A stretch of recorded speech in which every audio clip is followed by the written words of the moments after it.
But that is the very contradiction, is that like God has made a world that is in fact crooked. Whereas in Proverbs, the world is completely orderly from the natural world to the moral world up to the spiritual world, right? Like Right, everything is on this plane of like orderliness. Yeah. And in Ecclesiastes, like there's not order to the world. The wise die, the foolish die, everything's vanity. I work, nothing happens. The wicked do this and they prosper. Why does that happen? Yeah, why is that? So it really is like a complete turning upside down of the worldview of Proverbs.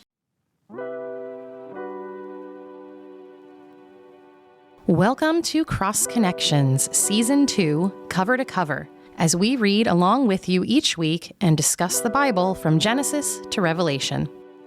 Cover to Cover is hosted by Rick Morley, Elliot Van Hoy, and Natalie Hill. Join us as we discover how these stories connect us to God, to our inner selves, and to one another in a world that tries so hard to disconnect us. Welcome, one and all, back to Cross Connections. We today are in Ecclesiastes. And if you know nothing from the Ecclesiastes, you know chapter 3, verses 1 through 8, because of the birds. All right, maybe you don't if you're Elliot, but if you're my age or older, you definitely know the song. Yeah. Well, helps to hear the actual song and not just people singing it. So. Yeah. Go look it I'm up. just not as great a singer as I. The accompaniment really I helps. think you were doing just fine. The shower version doesn't quite cut it. Need the instruments. I did say I could start Ecclesiastes with that, or I could start it with Madonna, because as we were saying, as we were getting ready to record, Rick said life is a mystery, which led me into everyone must stand alone. I hear you call my name and it feels like home. Anyways, more musical interludes for you. Welcome to Ecclesiastes. We are still in the wisdom texts of the Bible. This one's a little bit of a shorter one than our last few. But this is also... So this is attributed to Solomon as well. Yep. But there's a great big but. But he definitely didn't write it. I mean, Now we're on Sir Mix-a-Lot. Anyways. Yeah, really. I like big butts. And I don't know that one. That one you don't really need the instruments to really. Everyone knows that right away. Okay. Back to the Bible. So, big butt, written by Solomon, but no way. No way. But sometimes we dance around and go, well, probably Yeah. didn't. No, I mean, Solomon didn't write this. I mean, no. It's much later. And, we've been talking before we came on about how, so Proverbs is said to have allegedly been written by Solomon. And this was apparently Ecclesiastes written by Solomon. And they're completely different books. Right. And Yeah. completely different perspectives. Yeah, we talked last time about how the worldview of Proverbs is very simplistic. You do good things, you acquire wisdom, and good things happen to you. The end. Everyone lives happily ever after. And Ecclesiastes is like, we're all going to die. End of story. I mean, there's no way one author wrote both of these books. There's just no way. I'm imagining the author of Ecclesiastes. They've just become personified in my head as like this cartoon character in goth outfit. That, I mean... Pretty accurate. It's pretty accurate. And this is where I said, I think in the last episode, that it just strikes as more true to life. Yeah. And, in a church, we deal with people sitting in our offices or in our churches every day, every week, who have had like really complex, terrible things happen to them. And one of the questions I've gotten for, 20 some years now as a priest is, Father, why did this happen to me? And if you're reading the book of Proverbs, you might be able to give them an answer. It's not an answer that's going to be comforting or good for why this bad thing happened to them. You didn't follow wisdom. Right. Or you didn't fear God enough. Right. But there's no answer for why this thing happened to you. Right. Why this good thing happened to you. Why this terrible thing happened to you. And the book of Ecclesiastes is a book of wisdom, but it's about seeing the mystery in life and in God, and that we are not going to be able, through wisdom, to figure all things out. Yeah. Well, that's pretty much it. I think we can end the episode. Done. Yeah. All right. See you next time. That pretty much summarizes the book. I think that's helpful, Rick, to situate this personally. I imagine most listeners, if not every listener, can think of a personal experience in their own life or someone's life they know of this magnitude. And this is really the magnitude of experiences that Kohelet, the teacher, the person writing Ecclesiastes, is wrestling with. I talked about in our Proverbs episode how Proverbs is really trying to kind of answer, how does one live? And Ecclesiastes is almost trying to answer, what does it mean that we die? And for Ecclesiastes, death presents this unimaginable problem to this simplistic view of life and wisdom, right? So in chapter 2, the author of Ecclesiastes is almost in dialogue with someone who would have the view of Proverbs, right? That if you fear God and you follow the path of wisdom, you will have a long, prosperous, flourishing life. And if you pursue wickedness and folly, you will have a life of destitution and it won't be good. And so in chapter 2, this is what the teacher says. This is around verse 14. Yet I perceive that the same fate befalls the wicked and the fools. Then I said to myself, what happens to the fool will happen to me also. Why then have I been so very wise? And when you go down in verse 16, he asks a question. And this is really the question that I think breaks down this view of simplistic wisdom. How can the wise die just like the fools? Yeah. And that really is a problem, right? Yeah. Like, this is a significant problem for this view of wisdom that says, if you do this, things will go well with you. Because anyone listening to this right now, and I know for myself, I can think of, bad things have happened to me. And if the answer is just, well, I didn't try hard enough, or you didn't try hard enough, that's really bad news. Yep. That's really discomforting news. So, but I've certainly met people that feel like, no, this is good news. It gives me, if anything, we have this penchant to believe that view. I think there's something in human nature that wants to say, no, it is our responsibility. It is up to us. I don't know about you, Rick, but you mentioned people asking you this question over 20 years. Have you found that there is a degree that we actually have a tendency to want a simplistic answer? I mean, obviously, probably a mixed bag. It obviously depends on the person.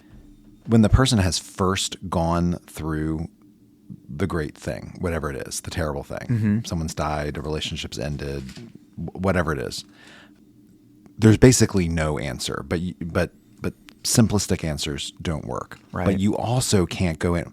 That's not the moment to go in with the simplistic or we just don't know. Right. Right. That can be just as bad. It's just as bad. Right. Like, that is something you do 6 months, a year later. Right. That's the work that happens. It's not in the moment. Right. Really in the moment. It's sitting there and finding, 18 different ways of saying, gosh, I'm so sorry that this happened to you. I don't know why. Right. Right. And we love you and we're here for you. Right. Oh my gosh, we're so sorry. We don't know why, but we're here and we love you. Right. That there's just a presence that is given.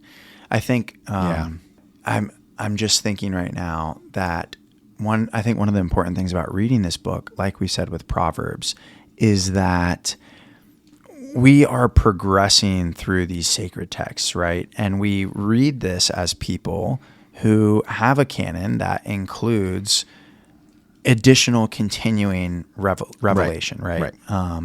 And so one of the things that's really interesting about this book, like we talked about with Proverbs, is there's very little recognition of God's presence in our lives in terms of a presence that imparts joy, hope, peace. Rick, this past Sunday, as we're recording this, preached on the fruit of the Spirit, right? The way that the Spirit comes and dwells among us communally and individually and brings God's presence to us, right? And I'm thinking about that's a bit of what you're communicating, Rick, is like, as people that follow Jesus and are empowered by the Spirit, there is a hope and a peace and a presence we can bring in the midst of complexity and tragedy and suffering. And what's interesting is Ecclesiastes has a much more pessimistic view. Yeah. Where, take for example, chapter 9. So chapter 9, verse 10, the teacher says, whatever your hand finds to do, do with your might, for there is no work or thought or knowledge or wisdom in Sheol, to which you are going.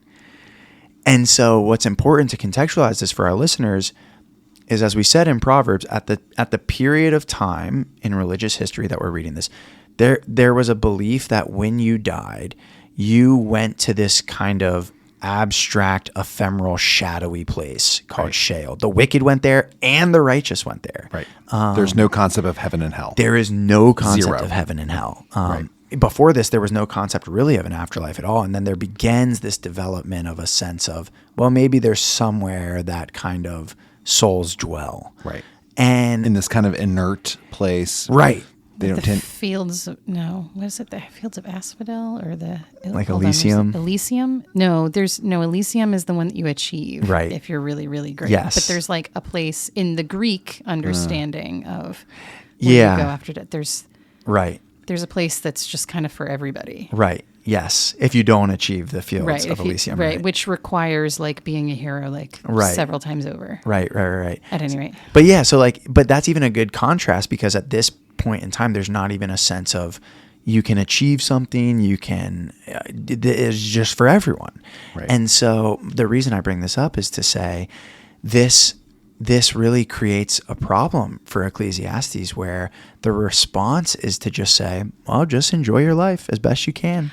This is what I was starting to struggle with. I was looking at, even early on in 2, where it's, I'm perceiving the same fate befalls all of them. Mm-hmm. If I'm wise or if I'm foolish, mm-hmm. we all end up in the same place. Mm-hmm. So what's the point in being wise? Yeah. So even, in contrast to the why did somebody die? Why did this happen? Yeah. And more like why bother being good? Yeah. Just do whatever the hey ho you want and enjoy and be gluttonous and. That is kind of the answer. The teacher really doesn't. Pessimistic. It's not like it. It is pessimistic. It doesn't really go down the road of hedonism too much, because the teacher still encourages moderation, which is interesting. But the refrain throughout the center of this book, you can find it numerous times, but I just happen to be open to Ecclesiastes 8. And if you look at Ecclesiastes 8:15, I mean, again, this is like a thesis statement type comment. Yep. So I commend enjoyment, for there is nothing better for people under the sun than to eat and drink and enjoy themselves. For this will go with them in their toil through the days of life that God gave them under the sun. So it is very much this view of there's not much of a reason to pursue one or the other. Do the work you've been given to do, enjoy yourself, and that's really the best you can hope for. And to Rick's point of addressing people, this can be just as problematic as Proverbs if you stuck with this. Yeah, this is why I brought up the Christian hope, because if you stay with Ecclesiastes, it doesn't get you very far. No one's going to base a religion on just the book of Ecclesiastes. No. It would be a very. That's why we have this compendium. It's why we have a whole thing that we're going through in a whole year. Yes, right, absolutely. Yes, but you spoke to the way this, Rick, feels more real to human life, I think, for modern people. And I think one of the points many people have made is that Ecclesiastes really speaks to us in a culture that has been shaped by movements like existentialism and postmodernism and pessimism, and dealt with the world events of the Holocaust and nuclear weapons, right? Like, there's something about our world that we all, whether we realize it or not, have an intuitive recognition that our world is very complex and very difficult to understand. And we feel very insignificant in this global world we find ourselves within, this modern world. And I think a lot of people feel a lot of resonance with the vanity that Ecclesiastes presents of this is vanities. This is vanity. I don't know what you two think about that. I'm suddenly having this. So we were talking about Proverbs and how it's for, teaching people as they rise up, but that the individual Proverbs are fairly simplistic and they don't hold up to like real scrutiny when you come down to it, because they're too black and white and the world isn't really like that. Ecclesiastes is then, we were saying, well, so is Ecclesiastes then the more mature understanding of the world? Well, it seems like it's sort of, but not fully either. Yep. It almost feels like Proverbs is like children's literature where you kind of get them started. Ecclesiastes is what happens when you hit puberty in your teenage years and like really you question angsty. everything and you get angsty. At least, this is where I'm going right now. And so like the next thing is what? Is what? Yeah. Like what's the adult mature understanding we come to that balances all of these things? Right. Is that what we find in the New Testament? Is there something else here in the Hebrew scriptures that we haven't come across yet that does a better balance? Mm-hmm. Yeah. Or do we just hold them in tension and just go, where's a dash of this, a dash of this? Yeah, I mean, I think Jesus is a good synthesis of, the trite simplicity of Proverbs and the deep despair of Ecclesiastes. And I mean, he'll say, the rain falls on the just and the unjust alike, right? But it's not a hopeless despair, right? Right. There is still something yet to yearn for, and there are some things in life that still matter. Right. It's not just eat, drink, and be merry, and everything's going to be fine. Right. Yes. I think, too, one of the things I'm thinking about with your question, Natalie, is that Jesus is both in the mold of a teacher, a sage. These are wisdom literatures. These are given by sages, teachers. There were actually schools that developed, schools of sages. Oftentimes they would, like Jesus did, go out and walk around and give this teaching, or have places that people came to receive the teaching. And Jesus is also a prophet. And I think, with that being said, Jesus, oh man, I'm still like formulating this thought. So I'm trying to get it out. I think, so Jesus is a prophet and a sage, right? Yeah. This is how Jesus was understood by his contemporaries. And I think what we see in Proverbs and Ecclesiastes is actually the guiding question and theme in both of these books is questions of justice and righteousness. Yeah. Right? So we talked about how in the very beginning of Proverbs, right, the purpose of wisdom is justice, equity. Here in the book of Ecclesiastes, we have this problem of death and the problem that poses to justice and righteousness. Like, how can the world be a just place if the wise die? And so I think Jesus steps into this as both prophet and sage and is someone that brings newfound light to these questions of justice and equity, right? Like Jesus comes as the one who embodies justice as the way of wise living, right? I've come to give sight to the blind, to free the poor, to cast down the mighty. And so, I don't know, this is all like off the top of my brain, but it's like it isn't just, Proverbs is right or Ecclesiastes is right. Like like Jesus answers the issues in both of these books. This is like totally spitballing. Yeah. And I need to like form this thought better. But there's something I about love watching it in live Yeah. in real time. It's really good. like I'm like Someday the when you've gears written are- your own commentary. It's sort of, I mean, Jesus brings judgment, and most of us, modern Western mainline stream Christians, bristle at the word judgment. Right. But judgment can be a very good thing. I mean, you think about the story of Lazarus and the rich man. Right. Right. If Proverbs was right, then the rich man would have been fine, and he could have just kept doing what he was doing. If Ecclesiastes was right, then they both would lose. Right. But in Jesus's justice and judgment, it's the rich man who goes to Hades, to hell. But there is hope for Lazarus. Right. And so there's actually hope in the sage teachings of Yes. Jesus. Yeah, absolutely. Yeah, we need judgment. Yes, right. And we hope for like we know, we see things in the world that are just wrong. Right. And you and I have no power over them at all. And we hope that one day there will be judgment. Right. Yes. Yeah. There's so many ways you could like flesh this out. But Jesus embodies and in his very person brings the kingdom of God, a kingdom of justice and equity. And we still long for the day that kingdom will be fully realized, right? Yeah. There's no, to use a big $5 church word, theology word, there's no eschatology in Proverbs or in Ecclesiastes. And that word eschatos and logos just means the last things, right? The last words. And I think this is something that Jesus brings, right? That Jesus brings this hope for God making all things new, right? Right. And even there is this hope even for the wicked and the unrighteous, right? That Jesus is the one who comes, I think of the way Paul talks about it is Christ died for us while we were still yet sinners, right? Yeah. And so Jesus doesn't come bringing this teaching that says, try harder, do better, right? It's like Jesus comes as the one who embodies love and justice and community and equity, and then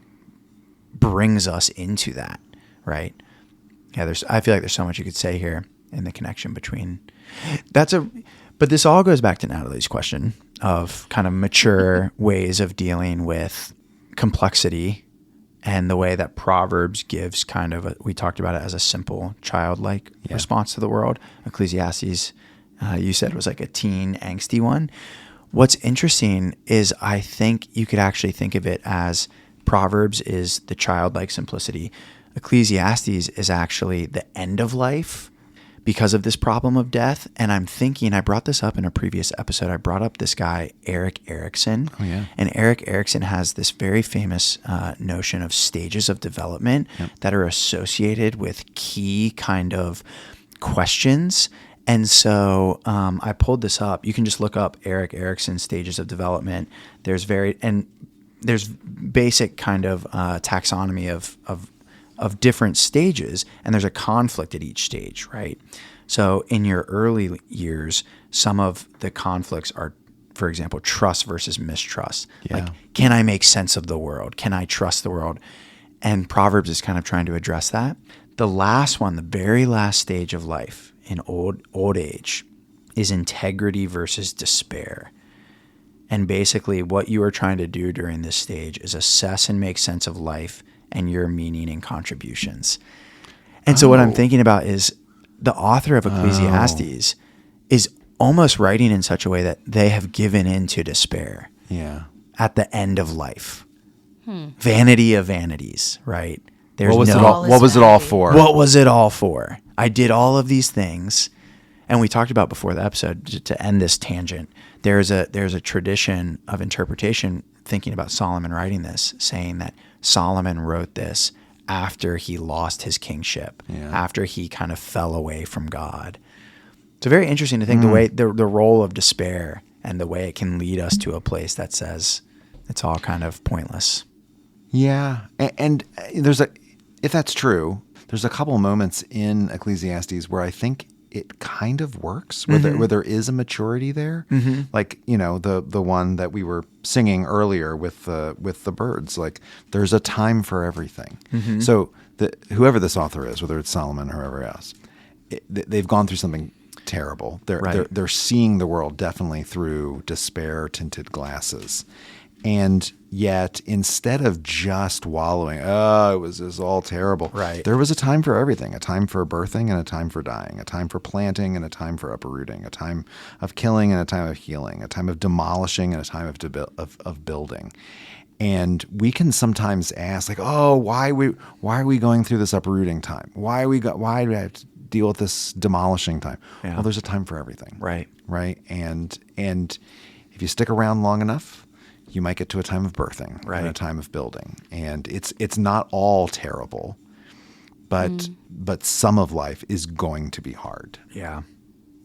Contra Proverbs. Yeah. There's a mature acceptance of what life brings. Yeah, to some of the degree. fullness of life, the Yeah. fullness of that. It's not just the not to cast aspersions upon kindergartners, but it's not just the kindergartner version of you just make Yeah. friends and just tell the truth and you just eat your vegetables and everything's going to be okay, right, and that because that works for a little bit, but then something terrible happens, and then you're like, wait a minute, why didn't everything was supposed to be okay? Why isn't everything okay? I'm eating my vegetables.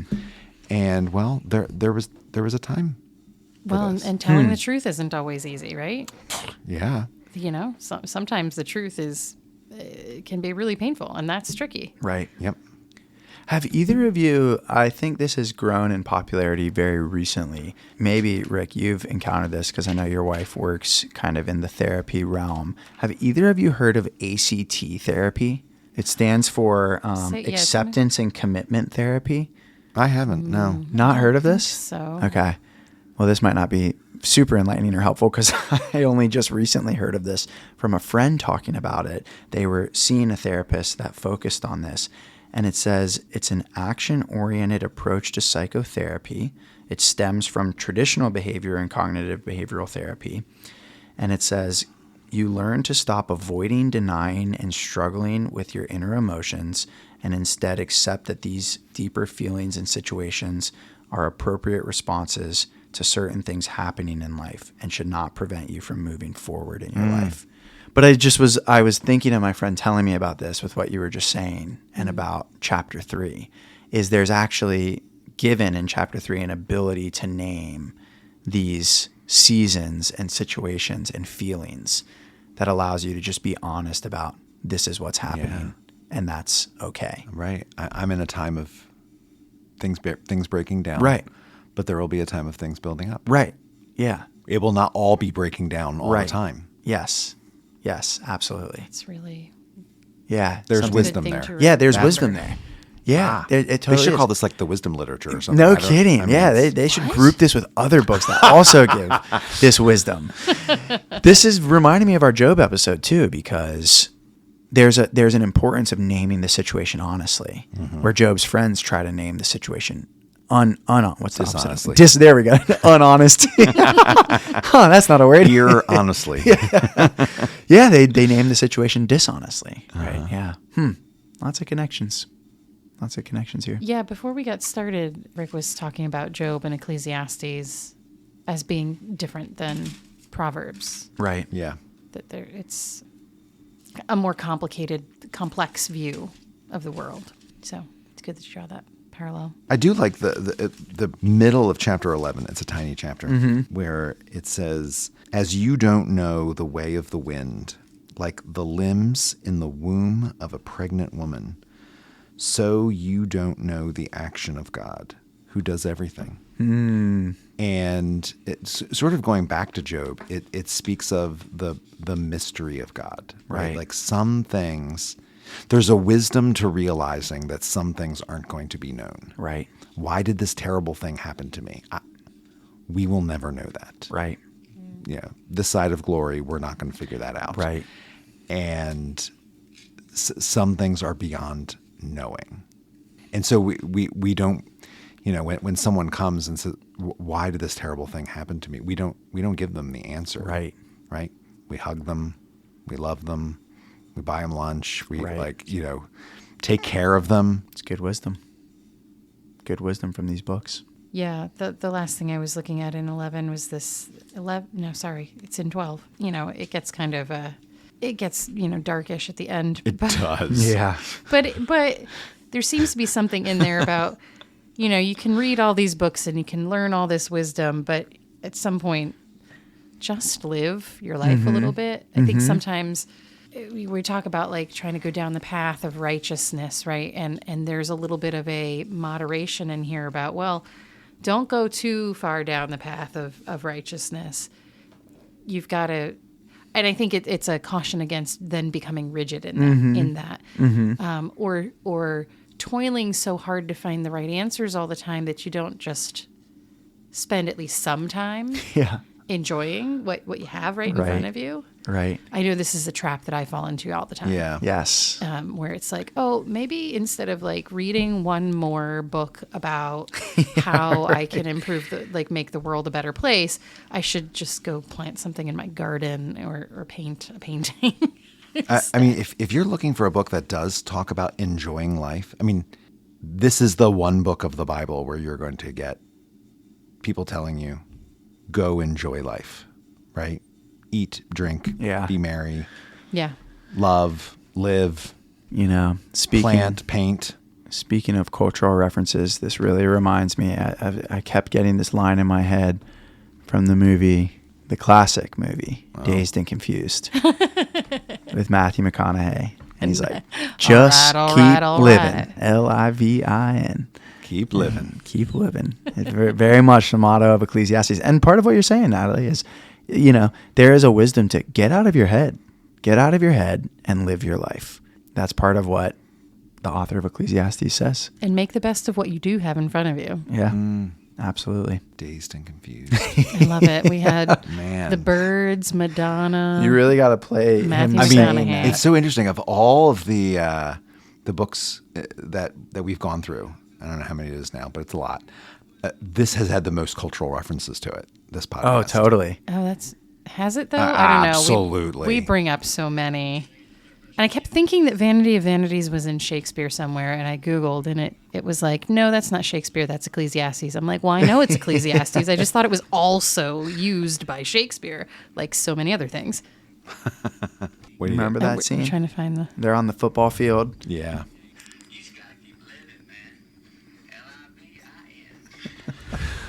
That's it. You got to put that one in there. Amen. Amen. Oh, my goodness. Amen. The older you get. What's interesting is in that movie, you find out that's his response to his father dying. So again, speaking to this experience of death and the way that, really produces complex feelings for us and a sense of how do I navigate this? Are you saying that the authors, the writers, the screenwriters of Dazed and Confused spent time with Ecclesiastes? Deeply steeped. Richard Linklater, he probably did. In the wisdom literature. That's right. You can just tell. Well, you can tell. You all should steep yourselves as well. That's easy to do in the weather these days with this humidity. Yeah, no kidding.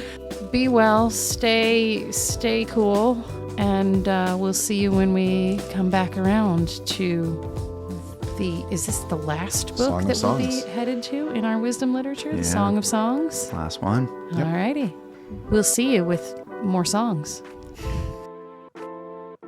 Thank you for listening to this episode of Cross Connections Cover to Cover. New episodes drop each Wednesday. Please be sure to follow or like us on your favorite podcasting app to find us easily each week, or join us on our email list at stdavidschurch.org/crossconnections. If you have questions for us, you can call us at 484-588-5656 and leave a voicemail with your name, where you're from, and your question or comment. Please note, we may use your recorded voice in an upcoming episode of Cross Connections. If you like what you hear, we'd love if you would share this with your friends and rate us in Spotify and Apple Podcasts or whatever other app you're using so people can find us as well. Don't forget to visit our show notes for the year's reading list and any other resource links we've mentioned. Cross Connections is a ministry of St. David's Episcopal Church in Wayne, Pennsylvania. Season 2 Cover to Cover is hosted by Rick Morley. Elliot Van Hoy. and Natalie Hill.